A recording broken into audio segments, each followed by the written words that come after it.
It's Tuesday. It's Mark Pyers. And it's Real Talk. I was walking down the road today, looking for another way to ease my mind and help my living. It's Real Talk. It's the daily variety show, Mark Pyers Real Talk. I'm here to help you make smarter moves, to amplify your current state, and I'm here with you on Tuesday, day 372 in a row of the Real Talk program.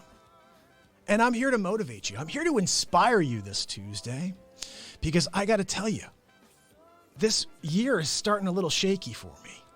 I got some sellers. I'm like, when you have someone who wants to buy your property, you need to determine if you want to sell that property. And I want to share a couple of tips that I think will be helpful if you are a seller in 2020.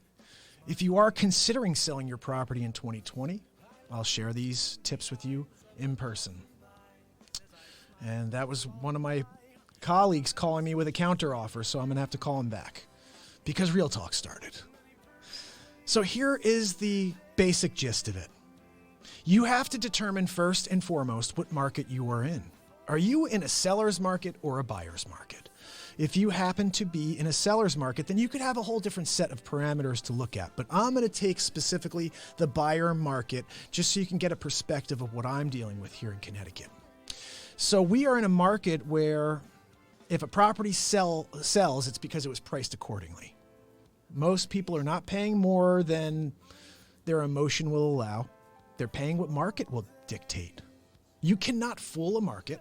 A market will speak to you if you price your home accordingly. Now, just to step back a second, if you do not price your home accordingly, it's also speaking to you in the form of no showings, no offers, no interest. Okay, wait a second. How many showings did we have this week? We had 0. Guess what? Last week we had 0. And the week before, you guessed it. Yeah, we had 0. So what is this definition of insanity? Let's just keep on. Oh, well, maybe the next guy will tune in and like it and want to come see it. No, everyone looks at it and says this is an overpriced property. And you don't want to be on the market and be considered overpriced, especially in a buyer's market. You are completely in no man's land. I always talk to you about shelf placement, right? It's all about shelf placement. When you go to the food store, what are you seeing? You see like Chips Ahoy, Coca-Cola, Doritos, everything eye level that sells immediately. You're not seeing like wheat thins right in front of at eye level. It's like down below. The wheat thins don't sell as much as Chips Ahoy or whatever. You want to think like Chips Ahoy, like Coca-Cola. You want the placement where when they see all those other homes, they're like dismissing, but that one looks like a good deal. Now, okay, you're through it. You finally picked a number where you're getting offers. Let's get the scream from Matt Zabrowski. Woo-hoo! That's it right there, my man Matt. So you're through it. You're finally at a number where people are respecting and interested in it. They're placing offers. You have an offer in your hand. This is the ultimate. You're on the market for what reason? To sell that home. So someone presents an offer in a buyer's market. What do you expect in a buyer's market? Do you expect that buyer to show up and give you full asking price? Oh, hey, Mr. Seller, here's your number. Now, if it's priced accordingly, if you looked at market and market said $1 million and you went on at $950, there's a good chance you're getting $950. You may get $960, $970 because you were smart, proactive. You were looking at the market and placing your property on the shelf. Shelf placement. When my clients do this, when they listen to the market, they sell. When they think they know better than the market, they sit and they collect a lot less in the long run. This is the mindset of a buyer. Within 30 days, if that property hasn't received an offer, it starts to get a little bit of a stigma. People say, well, maybe the price is a little high. It didn't trade right away. After 45 days, 60 days, now you got sellers all over you. Why isn't my house selling? Well, maybe if you listen to the market. But they'll always blame you. Just keep that in mind. So you're in it 60 days, 90 days, a buyer starts saying, these people are so overpriced right now, I'm going to hit them. They're on at $1 million. I'm going in at 800,000. What are they going to do? I got $800,000 in my hand, but I've been on for 90 days and no one else is interested. What does that tell you? You are overpriced. I have a philosophy. I'd rather be priced and have 10 offers, even if they were terrible offers, 10 conversations to have, than be at a cocktail party and say, yeah, my house is on the market for $1.5 million. Look at me. My house is worth $1.5 million. Is it worth $1.5 million? Do you know you can put your house on the market for any number if you find an agent that's willing to put their name on it? But you could take a shack and say $10 million. I could put my house on the market tomorrow for $150 million zillion. And maybe I should do that just to get some sort of press to be like, what this guy put a house on? It's like a colonial, a 3,300 square foot colonial for $50 million. Well, I got to see it. Maybe that should be shock and awe. I don't know, because it's a very weird thing that you can really just put whatever number you want on a house. And if someone's willing to pay it, that's the whole other thing. I had a client last year who says, I want to put my house on for $1 million. I have $1 million view. And they did. $1 million view. It's actually the highest point in the Northeast, within 7 miles of the sea. And that's like I'm sorry, not Northeast, the East Coast. So you'd be out there, I'm looking out over everything. I could see New York City from there on a clear day. $1 million view. Well, they paid $605. I got them the deal for $605. We stole it. These people are on for like $750, and he was, savvy investor buyer, and we stole it for $605. I think he put like 15 in, maybe 20. I want $1 million, Mark. I have $1 million view. Yes, you do have $1 million view, but you were only willing to pay $615 for it, $605. So I said, this is what I basically said. I will put it on for $1 million if you want to put it on for $1 million, because I've shown you the market. You're not willing to listen to the market. You want to try to get your $1 million view. I'll put it on for $1 million for you.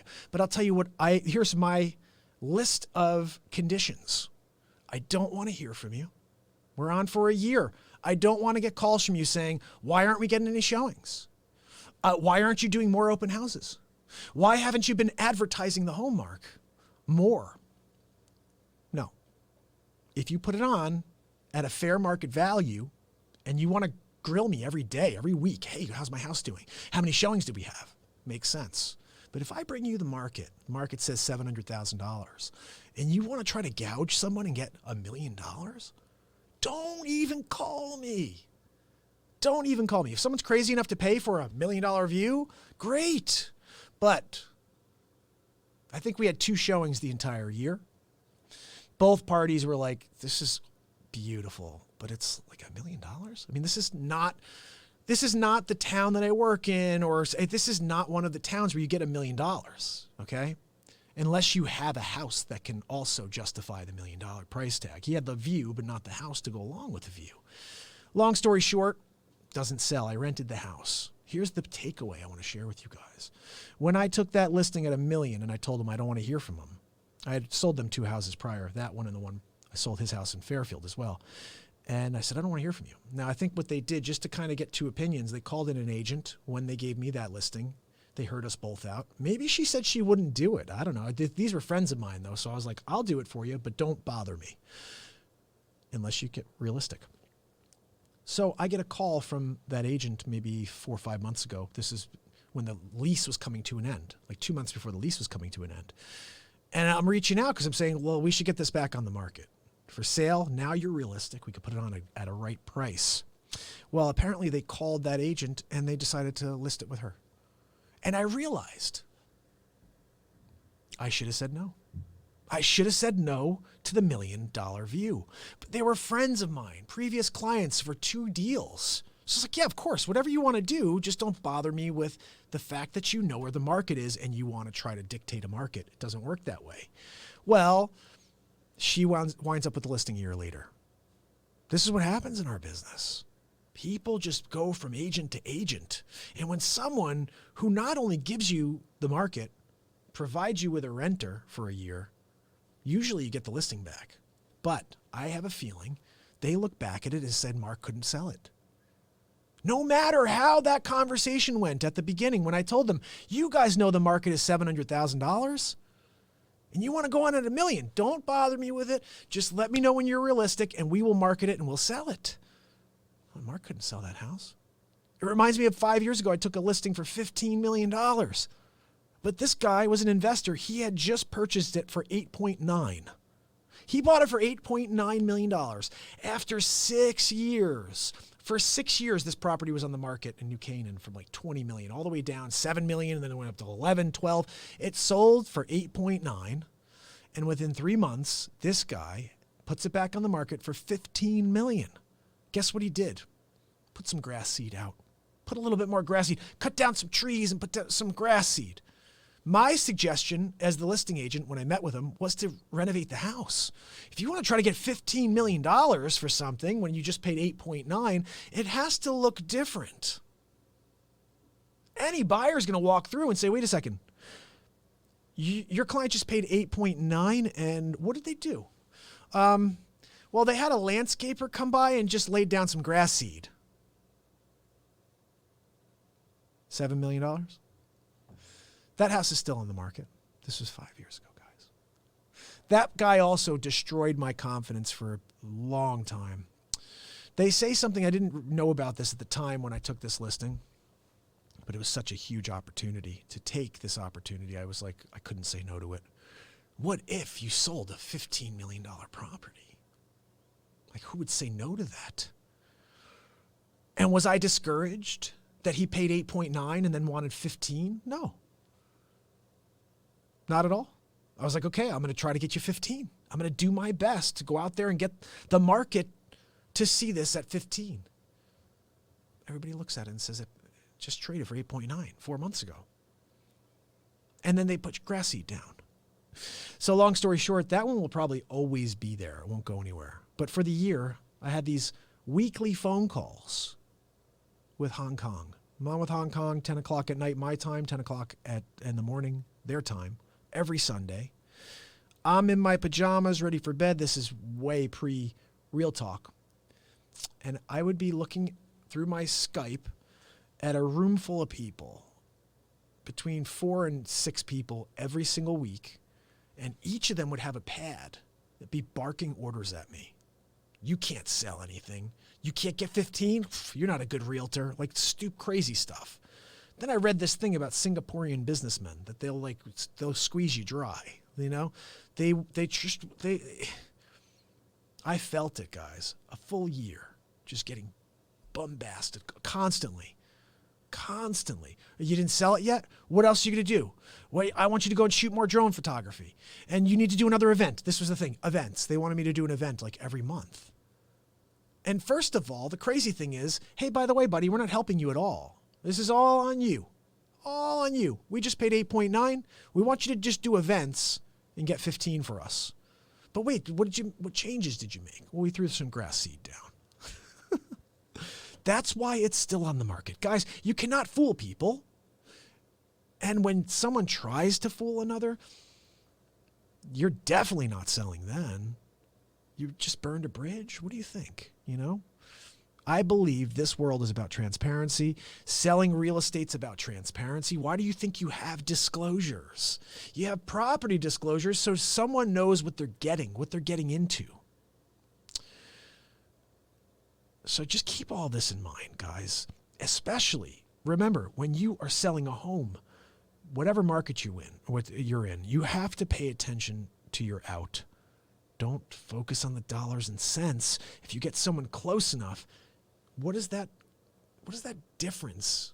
And is that difference worth happiness or the stress of continuing to look for another party? You have to ask yourself that. Hey guys, everybody over on Insta, you rock. Head over to YouTube, subscribe, and ding the bell. I got some news stories for you guys today. I'm going to hit into them. This is more world events we're going to get into. I didn't get them all in, I don't believe, but let's see. Oh, darn it. I can't believe I did this. So I'm going to try to get sneaky here. I don't know if this is going to even be possible. I basically pulled all these stories And usually what happens is I have them as well on my computer so I can read them. Well, today they're here, and I can't read them on the screen because I didn't look them up yet. So let me see if I could somehow quickly do this. I don't know if it's possible because you guys are going to see this, and I didn't want to share it. All right, you know what? I'm just going to tell you the stories. I won't read them. That's a terrible thing, though. Maybe we'll type them in. Let's see. Hunting history from above. This is so exciting. I'm looking for stuff in real time. This is a story today. Sometimes I get lucky. No, I didn't get lucky on this one. Maybe it's because I don't know how to spell from across the room. No. All right. I'm just going to read you the story then. So basically what's going on here, archaeologists are now using satellites to look back at Earth in order to find different ruins. Like, look, you've got all these different opportunities to find ancient sites you just can't see walking through a forest. And satellite imagery is proving to uncover history like never before.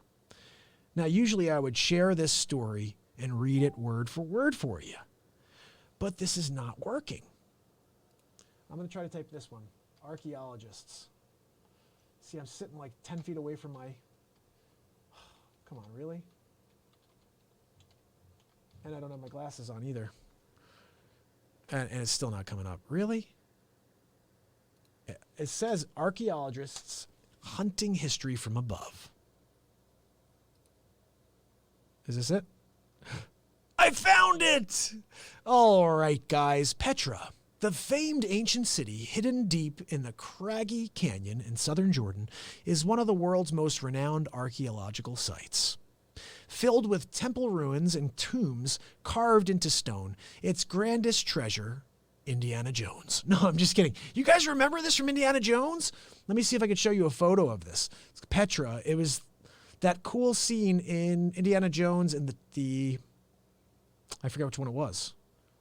It was the best one. The best Indiana Jones was the one with Sean Connery. Let me see if I can find this for you. I can interact with it and try to bring it down to find Petra so you guys know what I'm talking about. Have you guys seen Petra before? This is Petra. Right there. You guys see that through the ruins? There's like a building carved into the actual mountain. And if you ever saw Indiana Jones in The Last Crusade, that's the one it was. This is Petra. So anyway, let's get into this a little bit more. It's an iconic artifact as well as an Instagram hotspot, accessed by streams of tourists through a mile-long canyon walkway known as the Seek. So this, I would really love to one day go to Petra and just go in and see it. Like, it's unbelievable. First of all, that this is in the middle of nowhere is like baffles me. But if you walk past the treasury, along the water conduit that helped the city prosper even through drought, and around the base of the canyon walls, you enter what might be called the suburbs of original Petra, where locals still live in homes etched from rock by their ancestors. Well, this is crazy. I didn't know that there were still people living there. There, on one of many tall hills, seemingly covered with nothing but scattered rocks, sits what could prove to be the newest major discovery in Petra, the ruins of an ancient temple. Now, this is interesting, guys. Carved stone rectangles outline the foundation, remnants of walls line the perimeter, and shards of 2,000-year-old pottery litter the grounds. Hiding literally in plain sight, the spot is surrounded by scattered active dwellings, yet has been unknown to contemporary archaeologists. Mustafa said that I should visit Egypt, that it's much better. Listen, I would love to do a world tour one day, a Real Talk world tour, and go to Egypt, go to Petra, Jerusalem. I really would love to see this planet. One of the things I talked about doing when I was younger, especially when I was a musician, is I wanted to see every country. I was like, I wanted to go and see the world.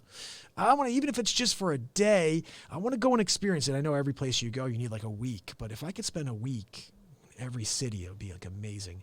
And then I fast forward, I'm 41. I've been to Florida, Portugal, California, traveled this country, played music, and basically that's it. Canada, I've been to Canada, Bahamas, where else? Mexico. That's it though. I haven't seen much of this world. So yes, Mustafa, I would love to go and see Egypt. I honestly tell you, I would be a little afraid to travel anywhere right now. I wouldn't go anywhere. I wouldn't get on a plane to go anywhere right now. It's just such a scary world we live in. There's so much hatred in this world.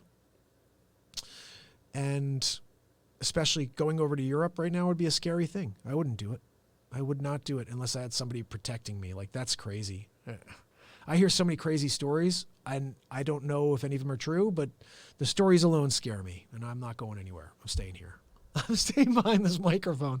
Mustafa, I have not visited Jerusalem yet. The one holy place I have been, I mentioned in Portugal, was Fatima. Fatima is where the Holy Mary visited 3 young girls in 1914, I believe. It may have been 1911. I think it was 1914.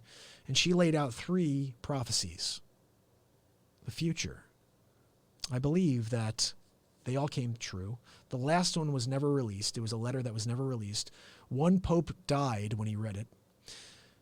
I don't know if they ever released it, but I believe it talked about the fall of the church and all the stuff that went on with the priests. I'm pretty sure that was the bulk of what was going to happen in that final prophecy.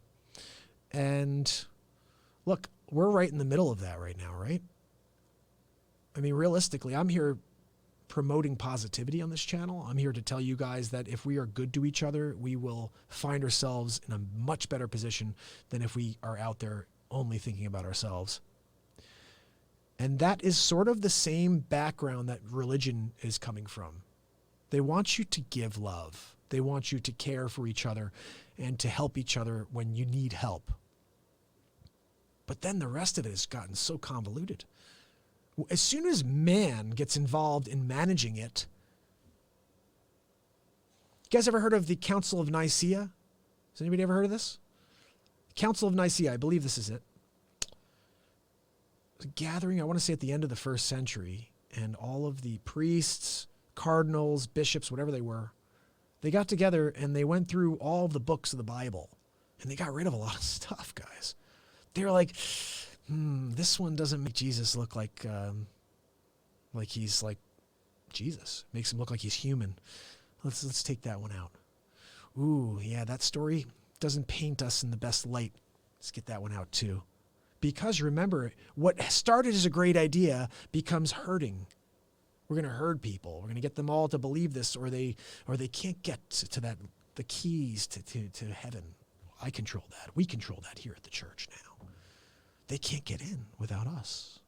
Like it turned very quickly. At first it was love and you can get in. Treat each other fairly.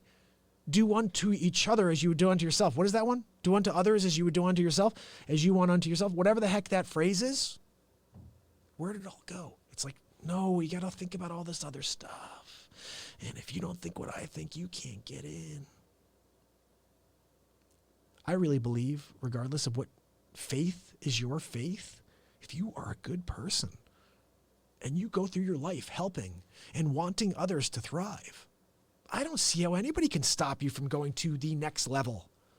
You've gotten there on your own. That's the thing. You graduate on your own. It's not like God lets you in. You got to get in there first. You've got to do the work to find yourself in a position to be welcomed.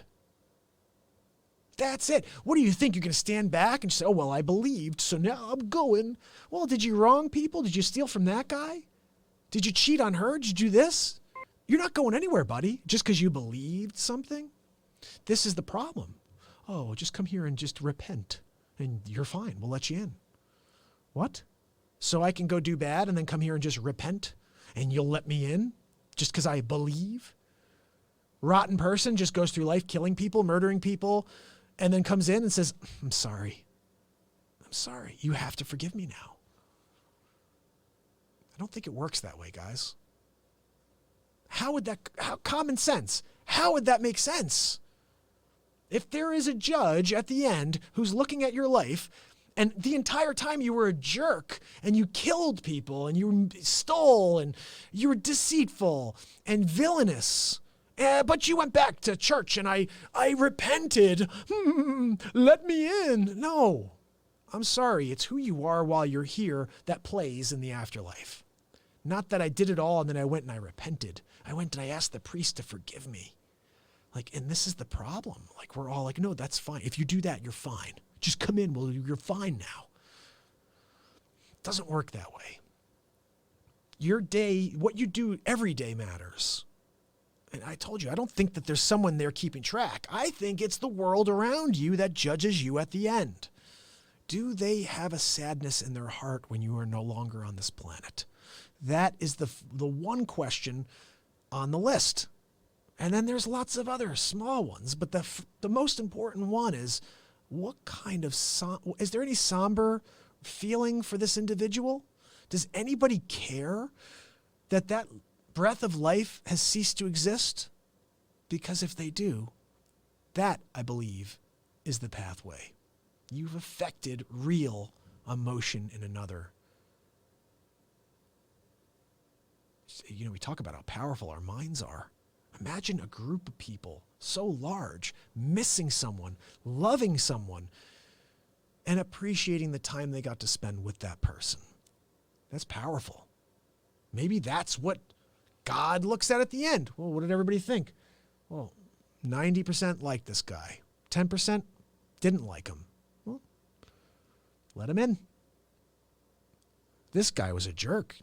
Every time he did something, he just went to the church and he was like, oh, I just did this and thank you. Yep, I'm going to say my Holy Marys and my Our Fathers. That's really what we're told. Like, you can just come and repent and we'll forgive you. God will forgive you. I forgive you, my son. What? You think you really? Oh, just say this one prayer and you're totally fine. I wish it was that simple. I wish it was that simple. And you know what? They've kept the world in line for 1,000 years, 2,000 years by saying it. If you think things. If you think something about that. He knows. He knows what you are thinking. Really? It sounds a lot like something else. Something else that's not real that we tell our kids is, like I said, faith is an amazing thing. We all should have faith. You should believe in something. I just believe in positivity and happiness. And I believe in love. And I believe that we are much better off with those three things than the rest of the human-based, dictated religion that it's out there for everybody to have. Everybody can go and be a part of a religious faith, but there's somebody who is managing that faith, and they are human. Just remember that. They're not going and having a conversation with God. They're making up rules for us to follow. But head backwards and look at the core sentiments of that religion and follow that. Don't think about what has happened in the last 2,000 years because it's all been to keep us in line. I'm just saying. Don't be offended by this. I'm just saying. Mustafa said humanity wins. Yes, humanity wins. Positivity wins. Religion does not win because it's pitting people against each other. Somebody tell me, is there a faith out there that says, this is what I believe? If you don't believe it, we still love you. We still hope that you'll see the light one day. Go believe what you want, but our hearts are open to you.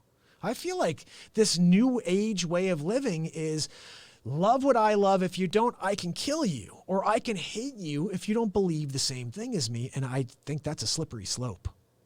That is a slippery slope. I don't want someone forcing belief on me. I want to feel how I feel. And if my feelings are that a book was written in order to keep me in line and not for me to be stronger in my connection to spirituality, that is what it is. I'm a man looking back at what I've been taught, and I'm looking back saying, no, he doesn't know what I'm thinking. He doesn't know what's going on in my head when I'm sleeping. He has no idea. He sees the way the rest of the world reacts to the way I treat them. That's how I'm judged at the end. No. He has a list of all your thoughts. What you thought about her, him. Yeah, and he also comes down the chimney, right? Magic dust. Look, I don't know what happens afterwards, but this has been billions of years and no one's ever been able to say what happens afterwards. So what does that tell you? There is nothing afterwards. This is your one chance to get the most out of this life and the most of the happiness that's coming to you. Because here's the one takeaway. It is clear that we all have no knowledge of what happens from that last breath beyond. No one's ever come back to say, hey, this is what happens and this is where I go. And I can't wait to see you. And yeah, we don't have this form, but we're colors and we're sounds or whatever. No one's ever been able to say this is what happens, because we take that last breath and we lose our ability to stay, I guess, conscious to the moment. That's what it is. I got kids that are like, my son's been watching all these stupid ghost shows. Like, he watches Ghost Hunters and stuff. I'm like, dude, stop watching the Ghost Hunters. Now he's all freaked out by it. And I'm trying to explain to him, like, you know, if there's somebody, again, like, vile individual who's trying to harm you, that's one thing. But realistically, for the most part, these are human beings. If ghosts are real, which there's a good chance there's something, you know, that spirits that continue on, whatever it is, but they are just us. If the reality is that you live and you die and there is nothing beyond, then we're all ghosts afterwards. So why would we fear us? I try to explain that to my son. I'm like, yeah, it is freaky, like the whole idea of ghosts. Like, I get the shivers and all that stuff. But at the end of the day, if that is the reality for all of us, then we all become ghosts. Therefore, a ghost is just us from 1,000 years ago, 100 years ago, 50 years ago, whatever it is. And they're probably just trying to be like, hey, don't be scared. I'm just like you. I just don't have a physical body anymore, but I'm still that consciousness. Like, I wish I could have a conversation with you, but you're really scared. You're afraid of me, you know? So it's a silly thing, but I used to always love ghost shows, so I'm not surprised that my son likes them. But, you know, when you're 11, you shouldn't be watching. Here's the thing, I have a problem with the new ghost shows. Like, the Ghost Hunters try to disprove hauntings. I love that. They're disproving a haunting. These new shows, they're like, oh, it's a haunting. Yep, that place is haunted. Did you hear that? Did you hear that? That place is haunted, for sure. Ugh. What kind of, did you try to disprove that it wasn't the fan shaking the door or whatever? No. They just said it was haunted. But outside of that, it's the music. Have you ever heard the music they play? Oh my goodness.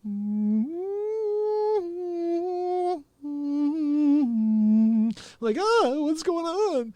Scary. So I don't even have to watch. I could just hear that music in the background.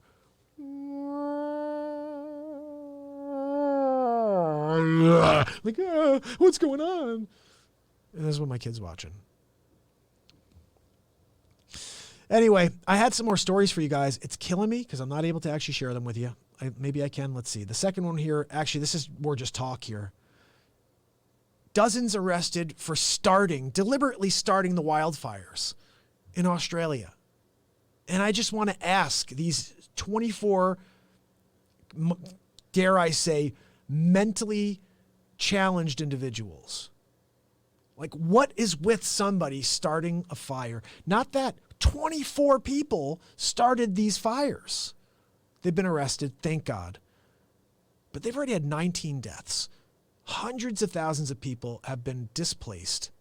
And this is the scariest situation ever. And it was started, I believe, now maybe I'm wrong, but it sounds like it was started by these 24 people. And I just can't believe it, guys. Like, what is going on? And they're calling it apocalyptic. Seriously, 24 Australians have been arrested in New South Wales for deliberately igniting fires since November.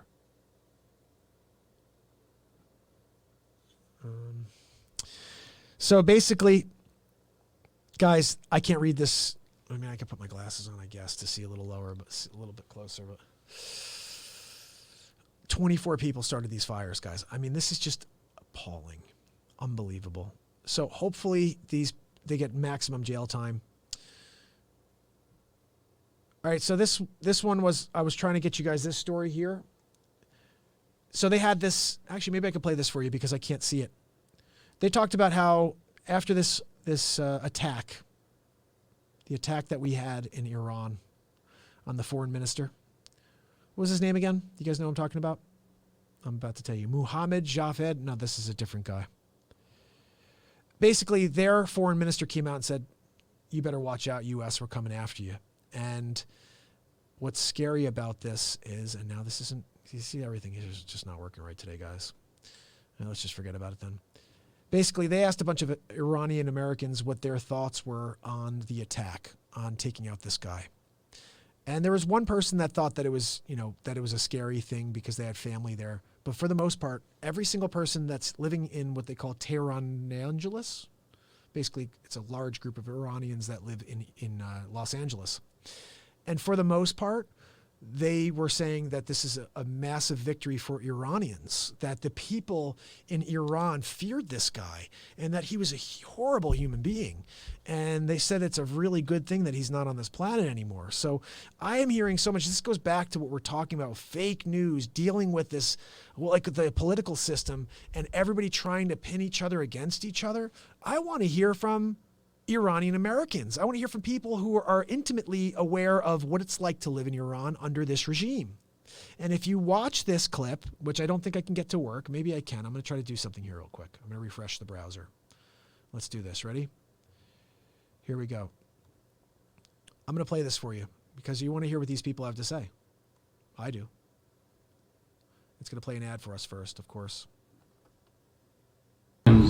For close to 4 decades was to educate the public and our policymakers about the true nature of the Iranian regime and how dangerous they are and the suppression of people inside Iran, the violation of human rights. So I believe the public and the policymakers now they're realizing that the true nature of the Iranian regime. Nobody wants to celebrate anybody's death, but in this case, he was so hated in the community and inside Iran and as well as outside that people are happy about the news.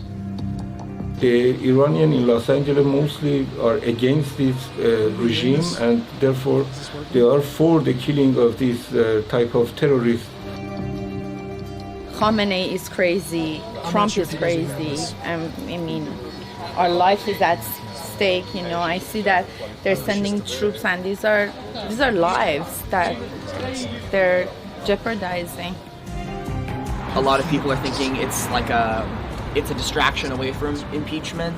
He is trying to get people thinking off of that. However, this one off. All right, so I'm going to move forward on this story. I'm not sure if you heard any of that, but basically here's a really, really cool story. The first early test for pancreatic cancer devised by 15-year-old Jack Andrica. Now this, I am really, really thrilled when I see smart kids, smart people in general doing something that's not part of their actual field. Let's see if this is, but a 15-year-old, I doubt it. Let's hear. A 15-year-old U.S. high school student whose uncle died of pancreatic cancer. See, it's usually somebody who is a connection to like a disturbing occurrence that leads them in the direction of finding a cure to something. And this happened here. I'm going to have to go in a second, guys. Oh, I got an appointment at 3:30 and it's 35, 40 minutes away. Oof, I think I got to get going now. Anyway, pancreatic cancer has the lowest survival rate of any cancer and has remained unchanged for 40 years. It is symptomless in its early stages and strikes more than 8,000 people a year. And that's in the UK and 45,000 in the US. 4 in 5 patients are inoperable by the time they are diagnosed, and fewer than 4 in 100 live for 5 years. It's unbelievable. Jack Andrica wrote from his home in Maryland to 200 professors seeking laboratory time to develop his idea for a screening test that would be as simple to use as a pregnancy test. The son of a civil engineer and an anesthesiologist, he got the idea after researching the problem on the web and coming up with a system. Of the 200 professors, 199 rejected or ignored him, but Professor Anirban Mitra at Johns Hopkins University in Baltimore, an expert in genetics of pancreatic cancer, was intrigued. He invited Jack to come and speak to specialists in the disease who interrogated him for more than an hour. At the end of the interview, the specialists were sufficiently impressed to allow him space in the laboratory to develop his system. The result was a dipstick paper sensor that detects the level of protein called methylin in urine, which is the biomarker for pancreatic cancer. It is 167 times faster than the existing inaccurate method of measuring serum tumor markers, more sensitive, and at 5 cents each, it's cheap. It won the $75,000 grand prize at the Intel International Science and Engineering Fair last fall. Jack was recently invited to speak at the Royal Society of Medicine in London. I got to say, Jack, I'm proud of you, buddy. good job for affecting real change in this world. And it's the scariest of all cancers. And bottom line is, I'm proud of this kid for doing this. Very, very cool stuff. So listen, guys, I don't think I can get a song in today because it's 2:54. I got to be at my appointment by 3:30 today. I got to do something on the guitar. You got to get something going, right? All right, a 1-2 Magoo. Give me a 1-2 Magoo. Let's see if we can get list something for you, okay? Let's see.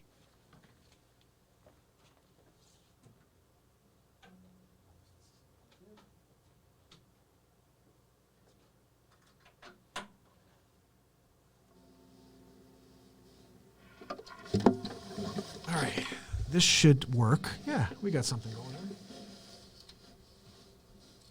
I'm going to play you something very, very quickly and then call this a day because I got to get to my appointment.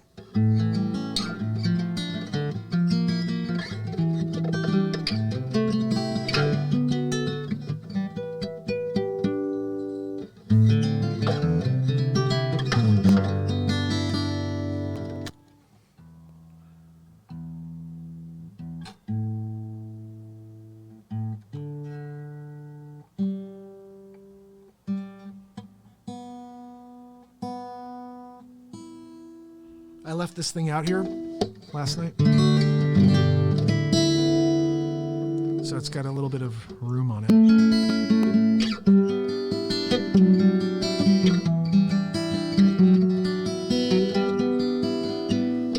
I'll play a little instrumental even though I can sing, but I gotta get going.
Keep it short today, guys. Gotta keep it short today, unfortunately. I appreciate you guys. I will see you tomorrow on the next Real Talk. If you have any topics for day 373, let me know. If not, I will see you tomorrow. Akbar, hey buddy. Sorry I missed you earlier. I've got to go to an appointment now, but I'll be back tomorrow. It's Mark Pyers. And it's Real Talk.